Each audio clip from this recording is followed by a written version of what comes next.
Hi, my name is Mark Chandick, and I'd like to spend a few minutes talking to you about the basics of life insurance. The purchase of life insurance may be one of the most important decisions you ever make in your financial life. However, it's a decision that most of us will put off until something happens that hits close to home. That's really not too surprising, since we all have a built-in mechanism that avoids thinking about death. But that kind of procrastination can be devastating to a family or business. Let me explain. There are three basic questions to be asked, and they have to be asked and answered in the right sequence, or all the answers will be wrong. The three questions are: do I need life insurance? How much do I need? What kind should I buy? Let's take them one at a time. First, do I need life insurance? The quick and easy answer is that if someone will suffer financially when you die, you need life insurance. That could mean your family, perhaps aging parents, or maybe even your business partner and employees. Sometimes we might be inclined to say, well, they'll be okay, and maybe that's true. But it's important to remember that we don't get a chance to change our minds once we're gone. We need to face reality while we can do something about it. The second question is, how much should I have? Some experts recommend a rule of thumb that runs anywhere from 5 to 20 times your annual income. Obviously, with that kind of spread, the rule of thumb isn't very helpful. So how do you determine if you need $100,000, $250,000, $500,000 or more in life insurance coverage? The best way to figure out what you need is to have an insurance professional conduct what's called a financial needs analysis. Here's how it works. You'll start by gathering all of your personal financial information and estimating what your family members would need after you're gone to meet their financial obligations. To calculate this figure, you'll need to think through three types of expenses. First, your immediate expenses, such as funeral expenses, uncovered medical costs, taxes, and outstanding debts you want paid when you die, such as automobile debt and credit card bills. Second is ongoing expenses, which is basically money for your family to live on for a specific period of time. It helps pay for everyday living expenses like food, clothing, transportation, mortgage, or rent payments. And finally, life insurance proceeds can be used to fund future expenses, such as money to fund a college or retirement savings plan.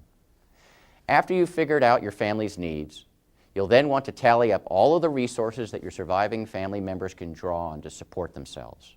This would include things like your spouse's income, savings you've accumulated, and any life insurance you already own. The difference between your family's needs and the resources in place to meet those needs is your need for additional life insurance. Let me share a story with you that illustrates the value of properly calculating the need for life insurance in a very powerful way. Early in my career, I was working with a physician in Southern California who was very busy and didn't give me any time to help him determine the amount of life insurance that was appropriate for his family. Rather, he asked me to simply sell him a $500,000 policy. I complied with his request, only to read several months later that he had been killed by a hit-and-run driver while changing the tire on the side of the freeway. I took great pride in being able to deliver the much-needed cash to the family, only to be shocked to learn that the doctor had 9 children, 3 of whom were in college at the time. I distinctly remember sitting in a room with his wife and all of his children when they collectively asked me, "Is this all there is?" I felt badly that I hadn't found some way to break through to the man and convince him to approach the process the proper way. I vowed never again to shortcut the process and to always calculate the real need for life insurance. I never have shortcut the process since, and you shouldn't either. There are no do-overs with life insurance. There's nothing more important than buying the right amount of coverage, and you need to get it right the first time. So after you've figured out how much you need, you're now ready to focus on what kind to buy. There are 2 fundamental considerations that go into answering this question. First, how long will you need the insurance? And second, how much money do you have in your budget for this expense? The how long you need it question will help you decide if you want term insurance or permanent insurance. Term insurance lasts for a specified period of time, say 5 years or 10, 20, or maybe even 30 years.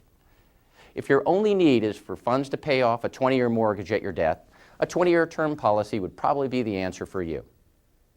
Or if you're concerned about providing funds to take care of your aging parents in their later years, a 5 or 10-year term policy might do the job. The shorter the period of time the policy lasts, the lower the premium. But once the term period is over, you'll have to pay a considerably higher price to maintain it if you want to do so. And you may well have to take another insurance physical to qualify all over again. That means your health must still be good and that you haven't taken up piloting, skydiving, or vehicle racing. Declining health or a dangerous job or hobby can significantly increase the cost of insurance and sometimes can make coverage unaffordable or even unavailable. That leads me to the second kind of insurance, permanent insurance. Permanent insurance is what the name implies. It's with you for life, no matter how old you are when you die. The premiums are projected to remain level over your lifetime, and in some cases can be designed to stop at retirement while your coverage remains in force for life. Permanent policies build a cash surrender value that is available if needed in the event of emergencies, opportunities, or college for the kids. Of course, these benefits come with a price. The initial premium for permanent insurance is 3 to 10 times higher than it is for an equivalent amount of term insurance. So if your budget is limited, be sure you buy as much as you need, even if it's all term insurance. But if you have some room in your budget, it usually makes sense to include some permanent insurance in your program.